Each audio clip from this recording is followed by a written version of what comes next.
Indeed, the Lord is holy, and the holiness of the Lord shall permeate into the very details of our daily life. Ang buhay na may kabanalan ay hindi lang puro theology.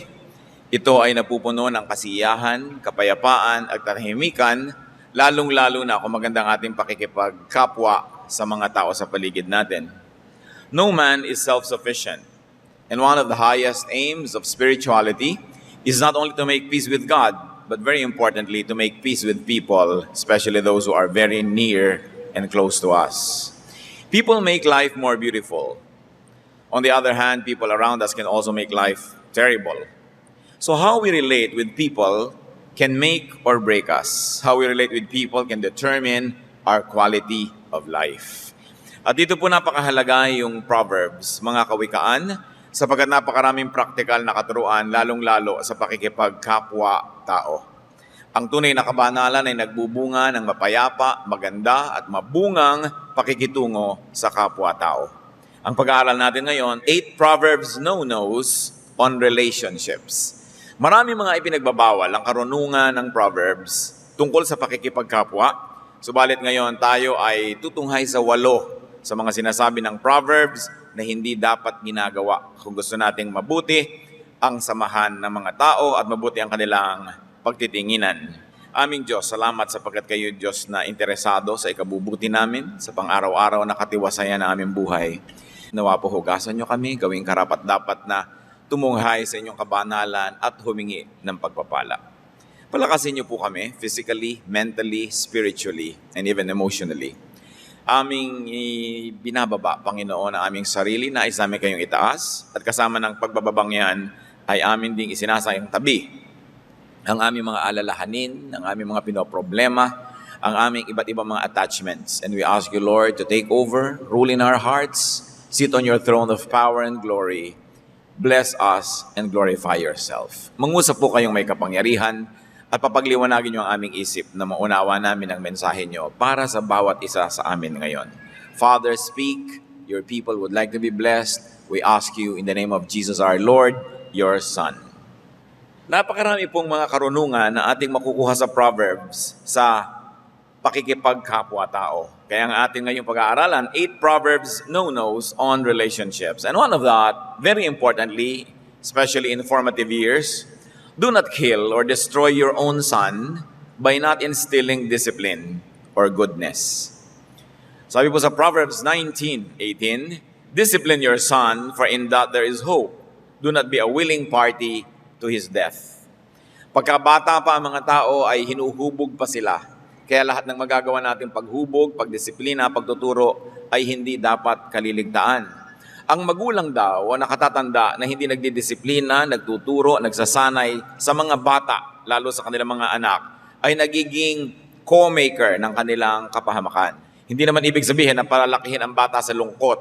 Pero daw pag sinanay lagi sa saya lang, sa ginhawa lang, ay hindi ito magiging malakas para humarap sa mga tunay na problema ng buhay. Pag daw lumaki sa layaw ang isang bata, pag lumaki sa walang turo, munting kahirapay mamalakhing dala, dibdib palibhasay di gawang magbata. Ay bago sa mundo'y sa isang kisap mata, ang tao'y mayroong sukat ipagdusa. Totoo nga naman, hindi mo inaasahan, bigla-biglang may mamamatay, bigla-biglang may mawawala ng trabaho, malulugi sa negosyo, bigla-biglang mabibigo, magkakasakit. Maraming dapat ipagdusa ang tao na sa isang kisap mata pwedeng mangyari. Kaya ang tao na magsusurvive, ang tao na magtatagal na nakatayo sa kabila ng maraming bagyo sa buhay, ay yung taong sinanay na humarap sa hirap, sinanay na magkaroon ng disiplina, kontrol sa sarili. At patuloy pa ni balagtas, ang laki sa layaw, karaniway hubad, sa bait at muni, sa hatol ay salat. Masaklap ang bunga ng maling paglingap, habag ng magulang sa irog na anak.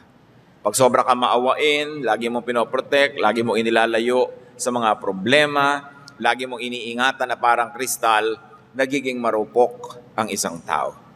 Kaya dapat tinuturuan talaga ng disiplina. Now, to discipline your son, and the word son there can be anyone under your influence. Of course, it can mean daughter. It goes without saying.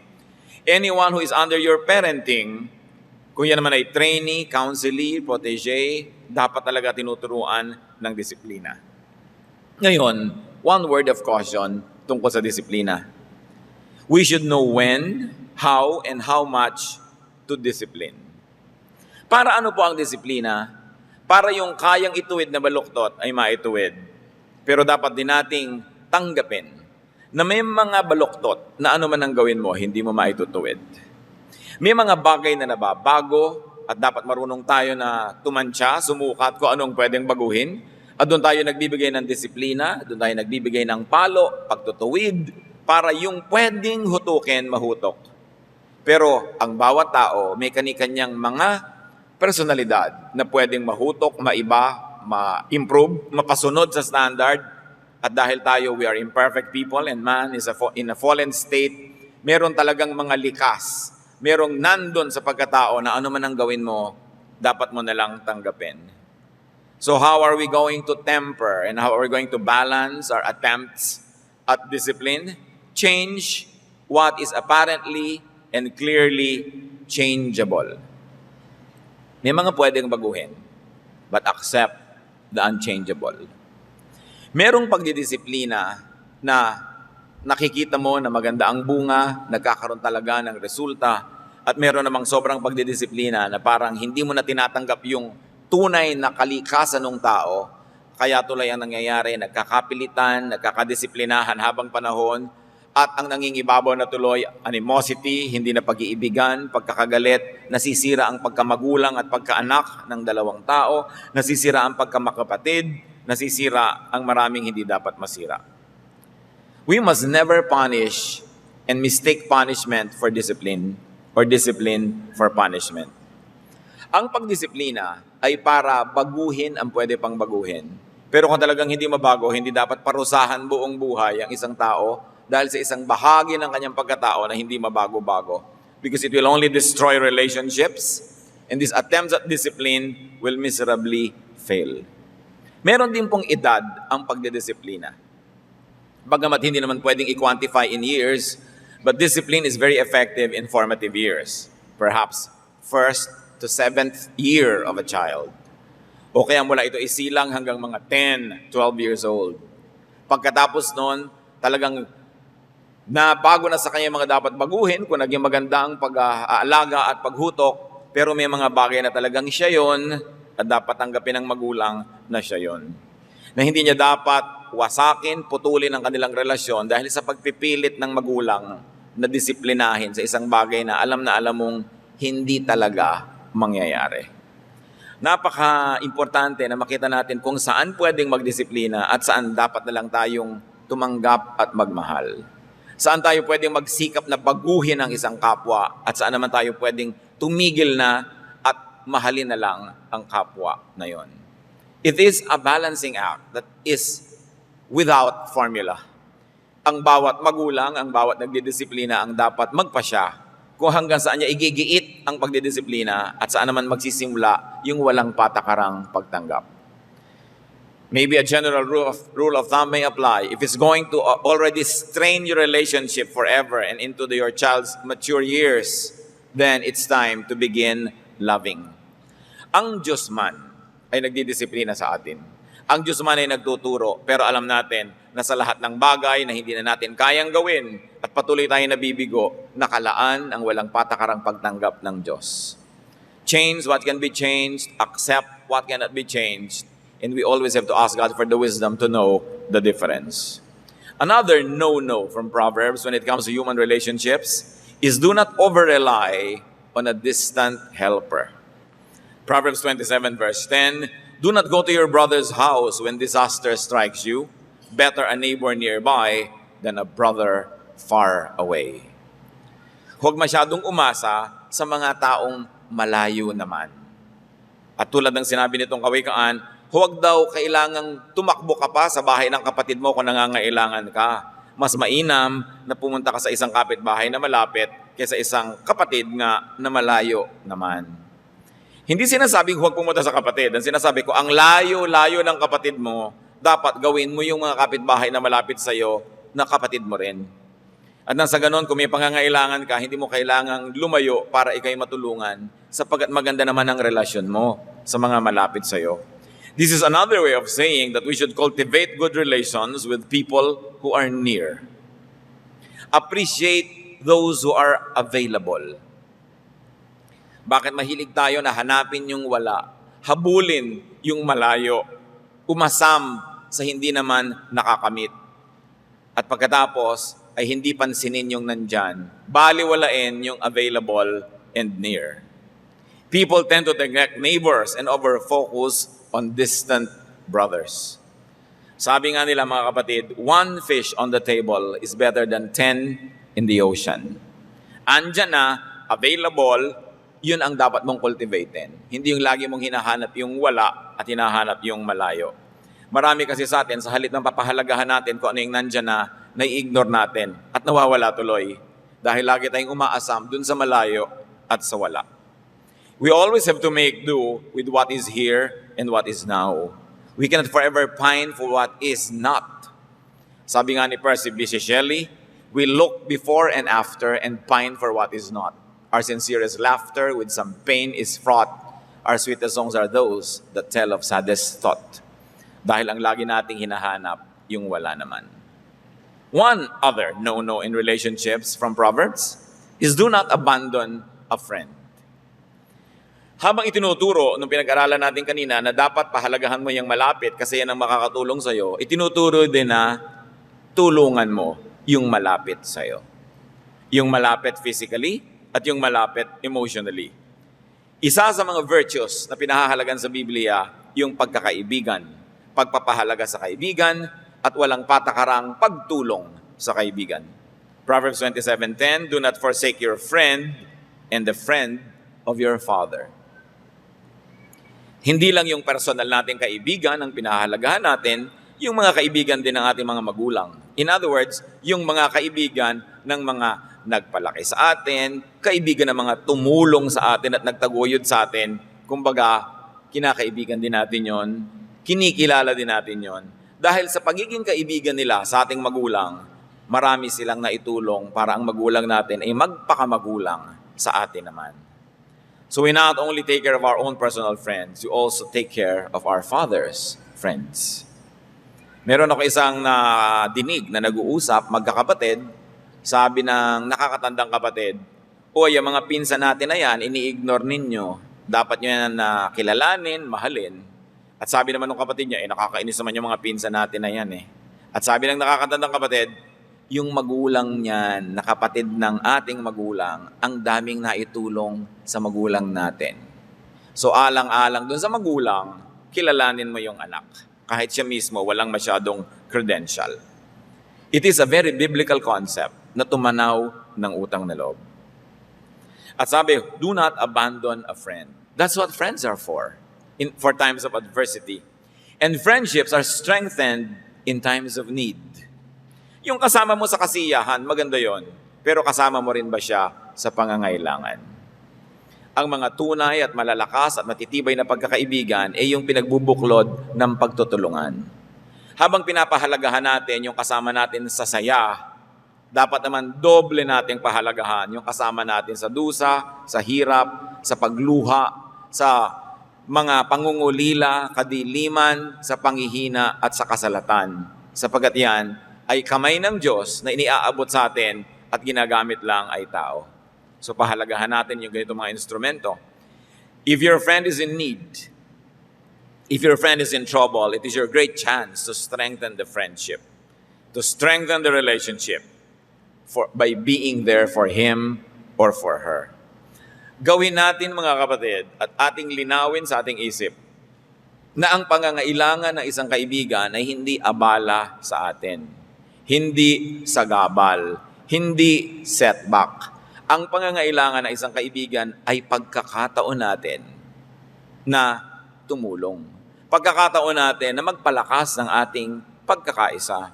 It is an opportunity not to be avoided, but actually to be taken advantage of, to use for the furtherance and strengthening of the relationship.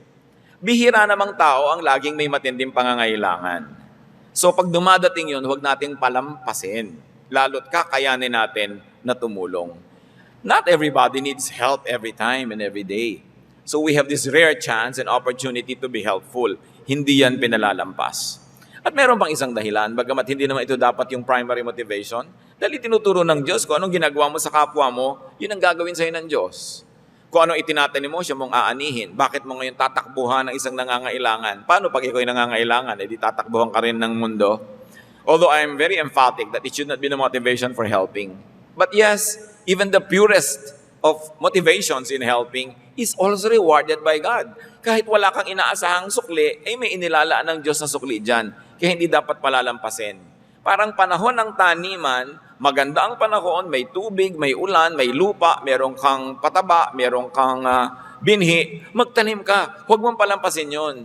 Kasi pag lumampas yung tanim ng panahon ng taniman, pagdating ng anihan, wala ka namang aanihin. Do not neglect a friend. And another no-no in relationships is do not betray trust. Proverbs 3:29, do not plot harm against your neighbor who lives trustfully near you. Said another way, do not plan evil against trusting neighbors. Ang nagtitiwala ay dapat sinusuklian ng katapatan. Ang pagtatiwala sa iyo ng iyong kapwa ay dapat mong gantimpalaan at hindi mo siya dapat pagsamantalahan at suklian ng masama. Napakalaki nating karangalan na may nagtitiwala sa atin. At ang pagtitiwala niyan dapat pinapahalagahan, sinusuklian ng katapatan. So be neighborly. Being a neighbor is a ministry. Akala ba natin yung ministry lang, yung kumakanta ka sa choir, nagtuturo ka sa Sunday school, nagmi-mission ka sa Africa, nag-a-usherette ka sa church? No. Just being a neighbor is a ministry by itself. Kaya sasabihin, wala naman po akong ministry. Mabuti ka bang kapitbahay? Mabuti ka bang kaibigan? Mabuti ka bang kamanggagawa? Mabuti ka bang kasama sa opisina? Mabuti ka bang kaeskwela? Kung yon ay masasagutan mo ng yes, then you have a ministry. Because Jesus said, whatever you do to the least of this, you do to me. At sinasabi din sa Biblia, paano natin mamahalin ang Diyos na di natin nakikita, kung di muna natin mamahalin ang kapwa-tao na ating nakikita. So kung paano tayo nakikitungo sa ating kapwa, ay ang totoo lang, yun ang pakitungo natin sa Diyos. Kahit ang polite mo pag nagdarasal ka, ang ganda-ganda ng bihis mo and very proper ang iyong behavior when worshiping, pero kung magaspang ang pakitungo natin sa ating kapwa, ganun actually ang pakitungo natin sa Diyos. Sapagkat ang bawat tao, reflection ng Diyos. Ang bawat tao, tinatahanan ng Espiritu ng Diyos o nilikha ng Diyos sa kanyang wangis.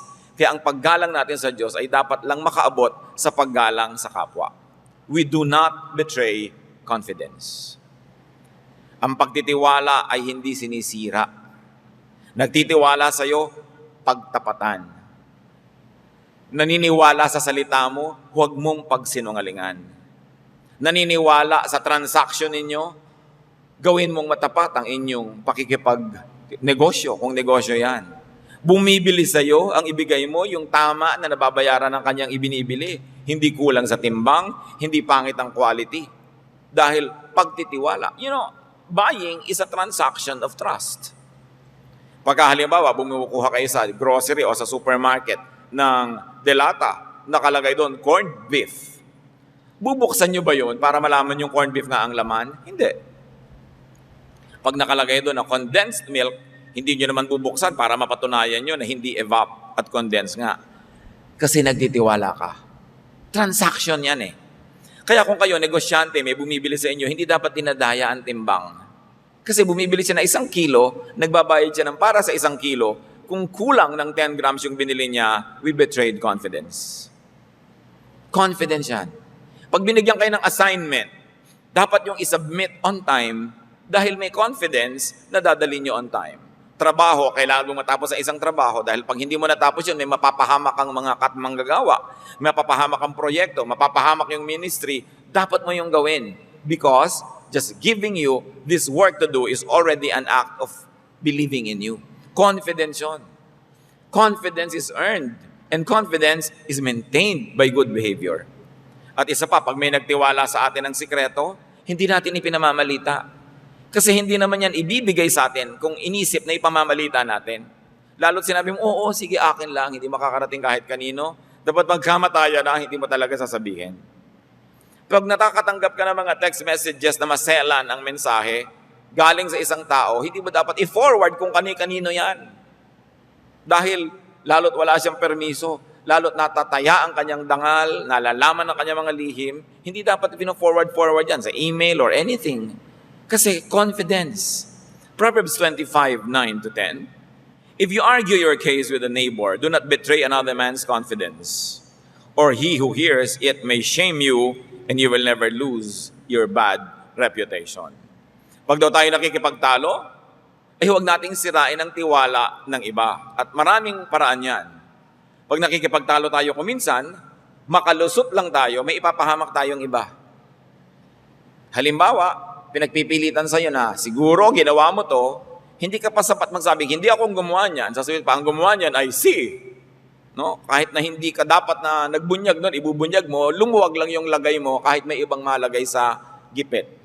Sabi, you do not betray people's confidence just to get out of a tight place. Speak for yourself, but do not speak for others. Kahit pa nga kuminsan confidence in crime, dapat may etiquette ka pa rin. Meron dyan mga Kristiyano, pag naging Kristiyano, magpapatotoo, alam niyo po, ako isang taong makasalanan, ako'y nangangalon niya. In fact, ang kasama ko po sa pagkakasala ay narito ngayon, nasan ba siya? Ibibisto mo na ngayon dahil gusto mong ibisto yung sarili mo. Kung gusto mong ibisto ang sarili mo, ikaw na lang, speak for yourself, but don't speak for others because it is their life at stake. Kung gusto mong bulat-latin ang buhay mo sa harap ng iba, gawin mo, pero wala kang karapatan na kalad ka rin yung iba na hindi nagbibigay ng permiso. At lagi nating sinasabi, kung sa inyong pakikipagkaibigan, sa inyong magandang panahon ng pagsasamahan, may na-share sa iyo ng mga sikreto, kung sakaling magkasamaan kayo ng loob, magkalayo ng loob, magkagalit, wala ka pa rin kaparapatan na ibunyag yung mga bagay na nung malaman mo, ipinaalam sa iyo dahil kayo'y magkaibigan. Friendship and trust are both sacred. Whatever is shared in trust must remain sacred, though your relationship may change for the worse. Ngayon, kung nung magkagalit na kayo, tsaka pa sinabi sa'yo, tsaka mo nalaman, baka pwede mong ibunyag yon dahil hindi na yon in trust. Alam na niya na may posibilidad na pwede mong ipagsabi. Pero yung ipinagkatiwala sa'yo, pag idinaldal mo yon, kapatid, una, sinisira mo yung tao. Pangalawa, ang hindi mo nalalaman, sinisira mo rin na yung sarili. Dahil ina-advertise mo to one and all that you can never be trusted. That what you accepted in confidence, in good times, you will divulge in bad times. So yung nakikinig sa'yo na may sinisiraan ka, alam mo nung araw, nalaman ko, ganyan siya, nalaman ko, ganyan siya, hindi kanya pagtitiwalaan dahil kung kayo naman na magkasira, gagawin mo rin yun sa kanya. So yung madaldal na tao, yung nagbubunyag ng mga lihim ng iba, sinisira niya unang-una ang kanilang sarili. Kaya do not betray another man's confidence for your convenience, or do not destroy any person's confidence by needlessly exposing your troubles to others. Pag ipinakita natin sa ating kapwa na hindi tayo napagkakatiwalaan dahil sa ating kadaldalan, ang totoo nun, malaki rin ang kinukuha natin at ninanakaw doon sa mga taong yon. Anong ibig ko sabihin? Being trustworthy is a ministry. Meron ba kayo tao na pinagkakatiwalaan? Meron ba kayong tao na pinaniniwalaan? Believe kayo sa kanya? Pag may problema kayo, alam nyo, pwede kayong lumapit. Pag meron kayong hirap ng loob, alam nyo, pwede nyong iluhog sa kanya at mabibigyan niya kayo ng comfort. Naniniwala kayo sa kanyang integrity, naniniwala kayo sa ganda ng kanyang pagkatao. Tapos biglang gumuho sa harapan nyo, hindi pala totoo. Di ba ang laki nang nawala sa inyo? Nawalan kayo ng pinaniniwalaan. Kaya yung ikay pinaniniwalaan na hindi naman Superman, dahil walang Superman, pero pinaniniwalaan ka malang na ikay taong kagalang-galang, may paggalang sa sarili at may paggalang sa iba. Ministry natin yan na pangatawanan, sapagkat yung mga taong naniniwala sa atin, biglang mauulila pagka inabando natin sila. When we suddenly deconstruct and destroy ourselves before the people who believe in us, we actually make them orphans because now they have no one to believe in. Kaya ministry, yung ikaw ay credible. Hindi para sa sarili mo kasi nagbibigay ka ng maraming ginhawa sa tao na naniniwala sa'yo. Bagamat gusto kong bigyan ng diin, walang Superman. So hindi ka dapat maniwala, ay si person ay Superman, naniniwala ako sa kanya. Dapat naniniwala ka lang halimbawa sa talino niya. Naniniwala ka lang halimbawa sa paninindigan, naniniwala ka halimbawa sa kanyang honesty, naniniwala ka sa kanyang sipag, Pero huwag mong totally paniwalaan na siya ay Superman or superhero or holy or a man or a woman of God dahil pahihirapan mo rin siya na panindigan ng monumentong ginagawa mo. Lahat ng tao may strengths at yun ang hangaan natin. Lahat ng tao may weakness. Tanggapin din natin na bahagi yun ng kanyang pagkatao at hindi kailangang bawiin ang ating paghanga sa isang aspeto ng kanyang pagkatao dahil nakakita tayo ng isang aspeto na hindi kahanga-hanga. Kasi walang taong perfect. Sapat na may konti kang hinahangaan. So yung ikay nahahangaan, pinaniniwalaan, ang dami mong natutulungan nun kasi na-inspire sila. You don't have to live a life of lies. You don't have to be taller than what you really are. But if you're good at something and people know that, and especially if you're trustworthy, you're actually ministering. Kaya bago tayo gumiba sa mga sarili natin, isipin din natin na maraming tao na nakasandal, nanalig, nagtitiwala, ministry din natin sila. Bagamat hindi mo kailangan pahirapan na yung sarili to live in a lie dahil ang pinaniniwalaan ng tao sa iyo is a lie, a fantastic lie about your fantastic, untrue heroism. Parusa din naman sa sarili mo na pangatawanan yon. I think yung maging totoo ka lang sa sarili mo, maging mahusay ka sa ilang bahagi ng iyong buhay, at naaasasandalan ka doon, naaasahan ka, sapat na contribution mo yon sa humanity. No one is a super person. Kaya tayo din, huwag nating pahirapan yung mga hinahangaan natin na hinahanapan natin sila ng perfection. Sila man masasakal, malulunod ng ganyang mga expectations. But do not betray confidence. Another proverb, no. Do not destroy people with your words. Related sa mga una na natin pinag-aralan. Proverbs 24:28, do not testify against your neighbor without cause or use your lips to deceive. Maraming ganyan. Mga dating magkasintahan, pag nagkasira, naggigibaan ng personalidad, ng image. Dating nagmamahalan, ngayon, nagkakagatan. Kasi there is a very thin line between love and hatred that many people find it hard to delineate between love and hatred. Pero dapat yun ding somebody na minahal mo dati, kahit hindi na kayo nagmamahalan, yung dating katransak mo sa business, kahit hindi na kayo, dapat may nananatili kang respeto doon. Kasi kung sobra mo siyang ibababa at sisirain mo yung kanyang buong pagkatao, kasama ka rin doon dahil nagmahal ka rin doon . In other words, ikaw din. Kasama doon sa buong kagagawan niya at pagkatao niya. So hindi ka pwedeng bumato sa langit na hindi sa'yo din babagsak yung bato. Hindi ka pwedeng dumura sa langit na hindi sa mukha mo tatama ang dura mo. Hindi mo pwedeng siraan ang iyong sariling pamilya na hindi ka rin masisira. Hindi mo pwedeng siraan ang dati mong kaibigan, dati mong kaibigan na hindi ka rin masisira. Kailangan na pag-iisip ng tao ang kanyang mga bagay. Tumingin lang tayo sa kasaysayan, sa mga experiences na maraming tao sa paligid, marami na tayong matututunan . Wala naman talagang nangyayaring asenso sa mga taong naninira sa kanilang mga kalaban na dati nilang kasama. Ina-advertise lang nila sa lahat ng kaibigan din nila ngayon, pag tayo nagkasira, sisiraan din kita. Kaya lumiliit din ang sarili mong mundo. So do not testify against your neighbor. The tongue, the speech is powerful. And like everything that is powerful, the tongue must be checked and used correctly and sparingly. The power of speech must be used to nourish, not to destroy. Most of the time, it was used to praise, not to criticize negatively. And you could be the first victim of your own words, though they may be about and directed at others. Bakit po tayo ang magiging unang biktima ng mga masasama nating salita? Sapagkat ang ating bokabularyo ay nagbubunyag lang ng tunay na laman ng ating puso. The kind of words you use, the kind of attacks you use against people, only reflect what is inside your heart. Pag wala ka nang sinabi, kundi kapintasan, halimbawa, ng iyong asawa, baka ikaw na ang may kapintasan yan. Pag wala ka nang sinabi, kundi kapintasan ng iyong kapwa, baka yung puso mo na ang liku-liko at mali-mali niyan.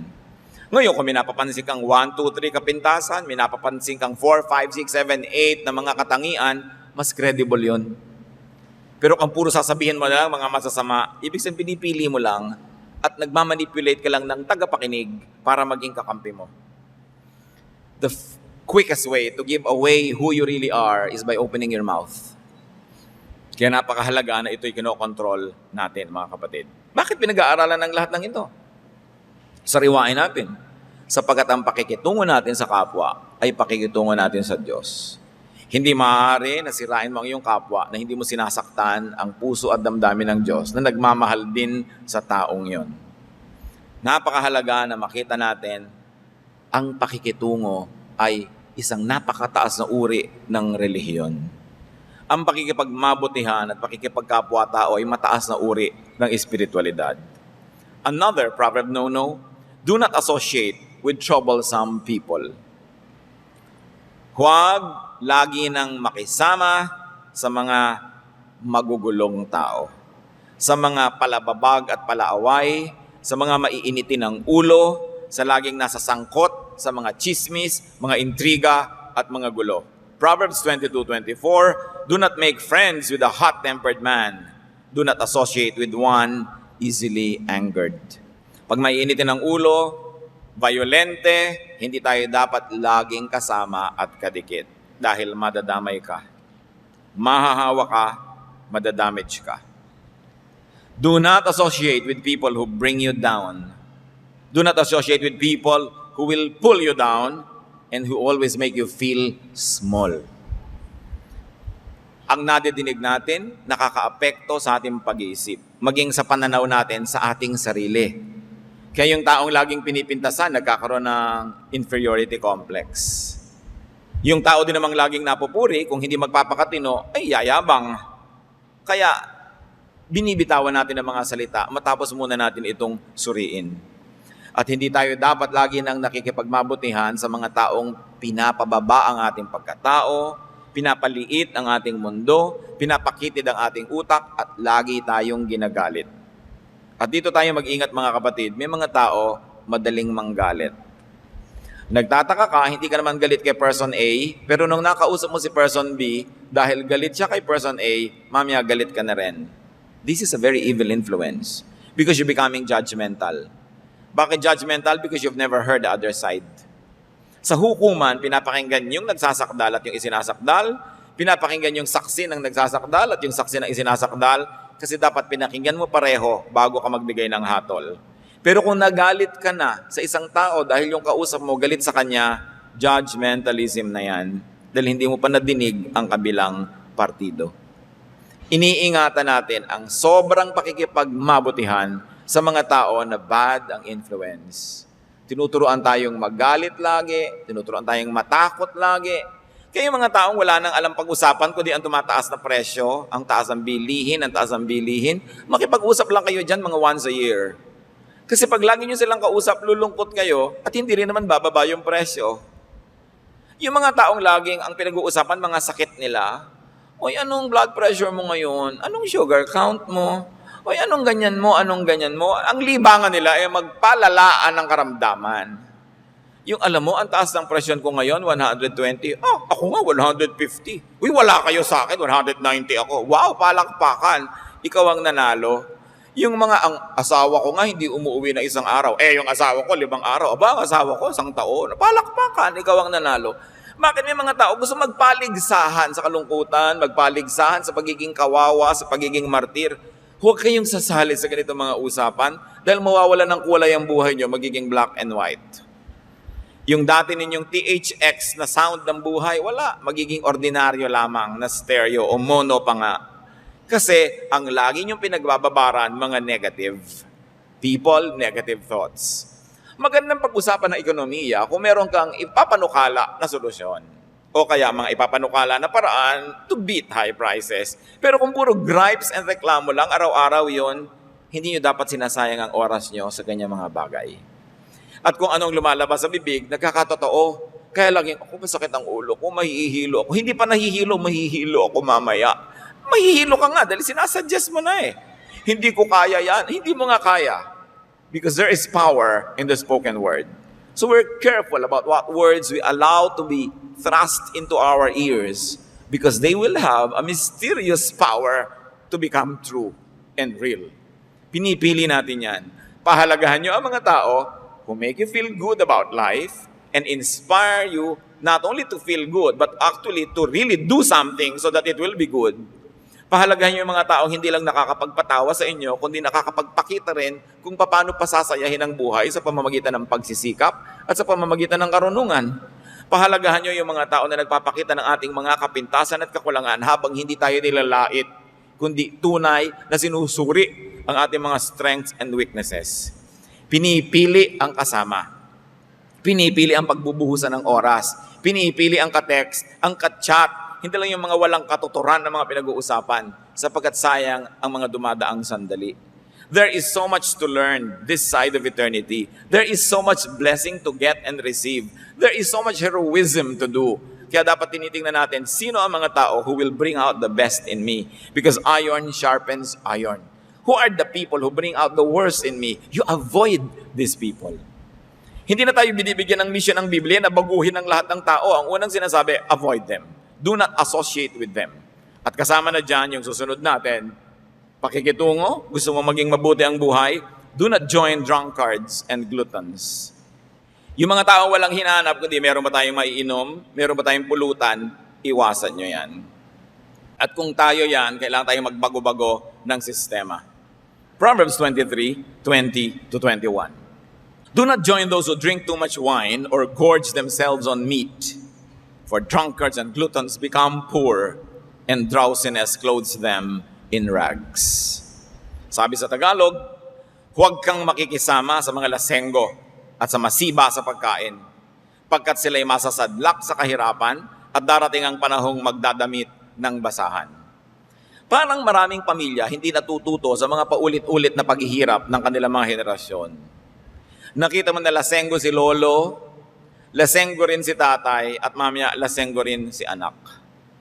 Bakit ang daming pagtitipon dito sa ating bansa, hindi kumpleto hanggang hindi nalasing ang mga kalalakihan at nagsaksakan ng basag na bote? Bakit kailangan na iinom lang, tambak-tambak ang iinumin, na kailangan hanggang nagsusuka ka na at nagkanda, hilo-hilo ka na, pasuray-suray ka, tsaka ka palang titigil? Pag may naglalasing na tatay, may ninenervyos na asawa, may ninenervyos na anak. Yung mga pahirap sa kamag-anak ng mga mahilig uminom at malasing, dapat nang wakasan ng mga taong nasa Panginoon o kaya mga taong gustong magkaroon ng matinong pamumuhay. Bakit kailangang laging lasingin ang utak? Yung mga tunay na lalaki na hindi makapagsalita hanggang hindi lasing, mga hindi tunay na lalaki. Hindi makapagtapat ng pag-ibig hanggang hindi nakainom ng lambanog. Hindi makapagsabi ng niloloob hanggang hindi pa suray-suray. Anong pagiging tunay na lalaki doon? Weak characters have to lean on strong drink. Diyan dapat sinusukat na kaya mong sabihin nang matino ka. Kaya mong harapin nang hindi ka bangag o lasing. Yung mga palainom na kamag-anak, mga kaibigan, mga kapitbahay at mga kasamahan, obserbahan nyo sila. They are the people who live in cycles of poverty. Cycles of violence, cycles ng paggawa ng nakakahiya at paghingi ng tawad kinabukasan. Cycles ng mga kahiyahiyang mga asal na bukas naman ay pinipilit bayaran o takpan. Pero uulit at ulit yon, ting may binyagan, ting may kasalan, ting may handaan, paulit-ulit lang, parang walang natututunan. Hindi baling magkamali, pero bawat pagkakamali dapat nagpapatalino sa atin para magkamali man tayo uli, lumiliit yung size ng pagkakamali at yung damage nun. Hindi pa ulit-ulit na lang. Dapat nating obserbahan yan. And finally, 8, bagamat napakarami pa dapat, pero hindi naman natin kayang ubusin sa isang harapan ito, do not rejoice when people fall, even if they were your enemies. Puro tungkol sa pakikipagkapwa ito. May kalaban ka, biglang nasunugan ng bahay, huwag kang matuwa. Biglang napahiya, huwag kang matuwa. Do not gloat when your enemy falls. When he stumbles, do not let your heart rejoice. Or the Lord will see and disapprove and turn His wrath away from him. Pag meron tayong kalaban at napapahamak at pinagtawanan mo, dinagdagan mo ng paglait, ipinagdiwag mo ang kanilang pagbagsak, yung galit ng langit sa iyo mapupunta, mawawala sa kanila. Huwag tayo dapat na magbubunyi kahit pangakaaway natin ang napapasama. In relationships, we harvest what we plant. We keep what we give away, and we lose what we selfishly keep. You keep only that which you give away. Relationships are like plants in a pot, mga potted plants. They have to be watered, fertilized, nourished, pruned, taken care of. They cannot be abandoned and expect to thrive, to grow, and to flourish on their own. Ang mga relasyon natin parang nakapaso na mga halaman, dapat alagaan. Hindi niya kayang alagaan ang sarili niya mag-isa. Dinidilig, pinapatabaan, pinuputulan ng mga tinik-tinik at mga luma-lumang dahon, minamahal, kinakalinga, para lumago at magbunga. Ang mag-asawang hindi nagmamahalan soon fall out of love. Magulang at anak na hindi nagmamahalan, bagamat hindi napuputol ang relasyon, pero napakalaki ng nawawala sa magandang pagtitinginan. Magkakapatid na hindi nagmamahalan, hindi automatic that you will always like to be there to help. Magkaibigan na hindi nag-aalaga sa isa't isa, hindi yan makararating sa malalim at sa mataas na antas ng pagkakaibigan. Hindi pwedeng one way ang pakikipagtunguhan. Ang pag-ibig ay sinusuklian ng pag-ibig, ang pagpansin ay pinapansin, ang pagmamahal ay binabalikan ng pagmamahal din kung gusto mo na maging maganda ang iyong buhay. Who could you be neglecting? Magandang pag-aralan ng mga bagay na ito. Sa palagay ko naman, hindi bago sa ating pandinig. Luma na naman lahat. Pero ganun nga ang problema sa mga luma at ordinaryo, yun ang napapabayaan. Meron kaya tayong napapabayaan na dapat inaalagaan natin? Sino? Mga magulang, meron ba kayo napapabayaang anak? Sumobra ang pagdisiplina ninyo. Ang tingin na lang sa inyo, Hitler. Ang tingin na lang sa inyo, Nero, hindi na magulang. O ang tingin sa inyo, psychiatrist o police o tormentor. Kuminsan kasi yung disiplina, hindi natin nilalagyan na hangganan. Yung pala, tormentor na tayo. Yung bahay pala natin, kulungan na. At yung presence natin, oppressive na to our loved ones. Meron ba tayong nakakalimutang pagmamahal sa ating mga anak? Ganon din ang mga anak sa kanilang mga magulang.